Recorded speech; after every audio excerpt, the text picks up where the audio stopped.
micina, tá?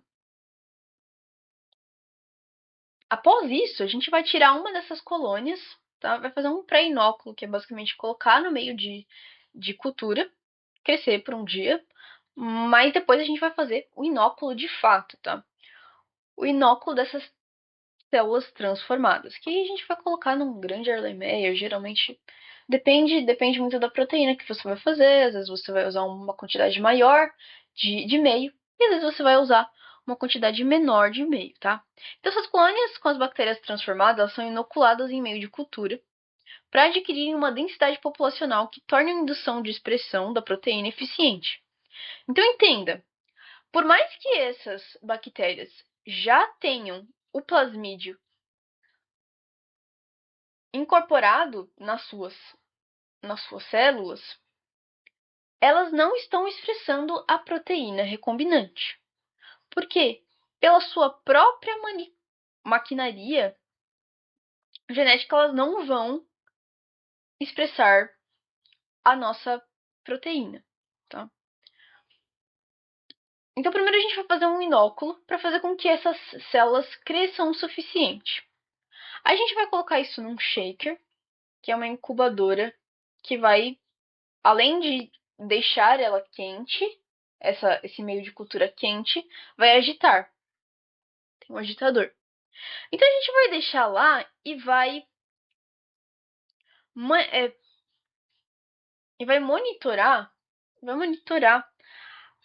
a turbidez desse meio de cultura. O que a gente pode perceber é uma diferença de turbidez. Isso aqui, eu coloquei como exemplo, é um meio de cultura que foi feito tão igual a esse meio de cultura da esquerda. Mas o meio de cultura da direita não tem nenhuma colônia de bactéria crescendo nele. Então, é simplesmente meio de cultura. A diferença da turbidez entre eles é gritante, né?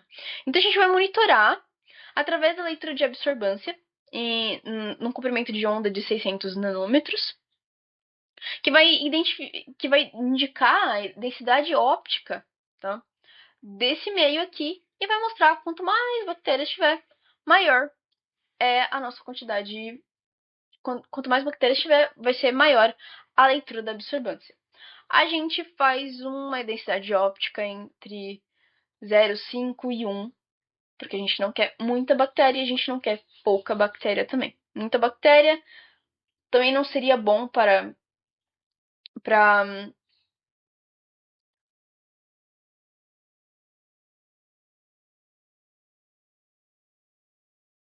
a expressão das proteínas, e pouca bactéria também não seria eficiente. Então, nesse momento, a gente vai induzir a expressão da proteína recombinante de fato, quando já temos um inóculo com uma densidade óptica desejada. Tá, os genes controlados pelo promotor LAC, ou que têm o operon LAC e serão controlados por esse promotor, eles podem ter a expressão induzidas pela molécula IPTG, que é uma molécula que a gente usa muito no laboratório. Mas nem todas as induções vão ser feitas com IPTG, depende da construção do plasmídio, depende muito do caso, tá? Essa molécula é análoga à lactose. E aí que entra o sistema de repressão e de indução do operon LAC, tá? Então, vou mostrar aqui, usando essa imagem, tentar explicar mais ou menos como isso acontece, tá? O gene LAC, aqui da própria E. coli, ele vai, quando ele é expresso, ele vai gerar essa proteína, que é um repressor do LAC, um repressor, esse LAC operon. E o que acontece? A E. coli RNA polimerase, que expressaria a T7 RNA polimerase, que é a polimerase que de fato vai fazer com que a sequência do nosso PET28A, que é o nosso plasmídio, seja expressa, a gente não consegue expressar a RNA polimerase que vai expressar a nossa proteína. Então, não há uma RNA polimerase que expresse o que está dentro do nosso plasmídio, nosso vetor nesse momento. Por isso, não há uma expressão dessa proteína. A partir do momento em que a gente vai colocar o IPTG nesse meio, a gente vai ligar esse IPTG a esse LAC repressor, tá? Aqui, LAC repressor e o IPTG. O IPTG tem uma afinidade por ele, tanto quanto a lactose também tem uma afinidade por esse repressor. E quando ele se liga a esse repressor, há uma perda de afinidade do repressor pela sequência aqui do operon LAC, tá?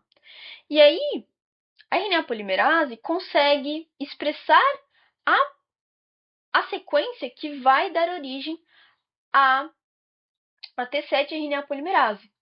Que então, essa proteína aqui, que é uma enzima, a RNA polimerase, vai conseguir se ligar ao promotor T7, que é o promotor da nossa sequência da proteína recombinante. E quando se liga ao nosso promotor T7, vai de fato gerar a expressão da proteína recombinante. E a partir daí a gente vai ter a nossa proteína recombinante. A partir disso, a gente vai deixar também crescendo num shaker por um determinado tempo, depende do protocolo, depende do caso, depende da proteína. Muitas coisas dependem de muitas coisas quando o protocolo de expressão é feito. Tá? Mas, de fato, após isso, há uma coleta da amostra. O que se coleta não é o meio, e sim apenas as bactérias que cresceram naquele meio e expressaram a proteína que a gente tem interesse em extrair daquela bactéria. A gente não quer a bactéria, a gente só quer a proteína que está lá dentro. Tá? Então, fazendo indução, né? A gente vai pegar esses meios, colocar nesses potes de centrífuga que eu mostrei aqui, tá? Só um exemplo. E a gente vai centrifugar. A força centrífuga vai fazer com que as células das bactérias elas vão para o fundo desse nosso potezinho de centrífuga, tá? E a gente pode jogar o meio de cultura fora. Lembrando que todo tipo de meio de cultura e outras amostras que contenham organismos que estavam vivos, elas devem ser inativas com álcool ou hipoclorito, tá? Não devem ser descartadas no mesmo lugar que as outras amostras que não têm amostras com organismos vivos, tá? E isso para promover maior biossegurança, tá? Então, isso aqui é de onde a gente vai tirar nossas proteínas. É o que a gente precisava, tá? A partir disso, naquele próprio pote ali, a gente vai usar um tampão de lise que vai estar ali no pH que seja o melhor tanto para fazer a lise daquela bactéria, quanto para manter a proteína que foi expressa estável. Tá? E aí, com aquele tampão de lise, a gente vai tirar aquele fundo de bactérias que tem lá e a gente vai fazer uma lise. Tá? A lise, basicamente, é a quebra da membrana da nossa bactéria para tirar o conteúdo interno. Tá? Essa lise ela pode ser feita de diversas formas, tá?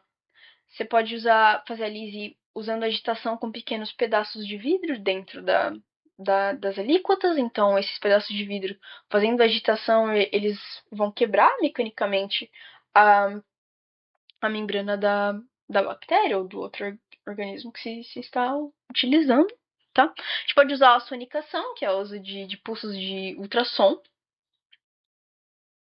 A gente pode também usar a lise química. Existem diversos tipos de lise e depende muito da eficiência e do que se quer fazer com aquilo, ou a amostra, qual é a sensibilidade da amostra, qual a necessidade daquela amostra. tá? Então, a lise química pode ser feita com detergente, com enzimas que quebrem a membrana, ou por choque osmótico, tá? Aqui, essa foto que eu tô mostrando para vocês é quando eu já fiz a lise da amostra, tá? Esse sobrenadante, então, essa parte líquida, é onde a gente tem todo o conteúdo interno daquela bactéria, e essa parte aqui fibrosa, ao fundo desses mini tubos, esses microtubos Eppendorf, são basicamente as paredes, as membranas celulares, os restos celulares das bactérias. A gente chama essa parte desse sobrenadante aqui de lisado clarificado. Tá? A partir desse lisado que a gente produziu, e a gente vai separar por centrifugação, então a gente vai tirar esses restos e vai utilizar só o sobrenadante. A partir disso, a gente vai poder fazer a nossa purificação das proteínas, que são as recombinantes. Notem que o nosso lisado ele vai ter tudo que estava dentro da, da, da bactéria e que conseguiu se solubilizar no nosso tampão de lise. Tá? Então, tudo que era hidrossolúvel e que também talvez não era necessariamente hidrossolúvel 100%, mas que conseguiu se solubilizar ali, conseguiu sair nesse lisado. Então, não necessariamente só tem a nossa. Na verdade, não vai ter só a nossa proteína. Então, a gente deve fazer uma purificação.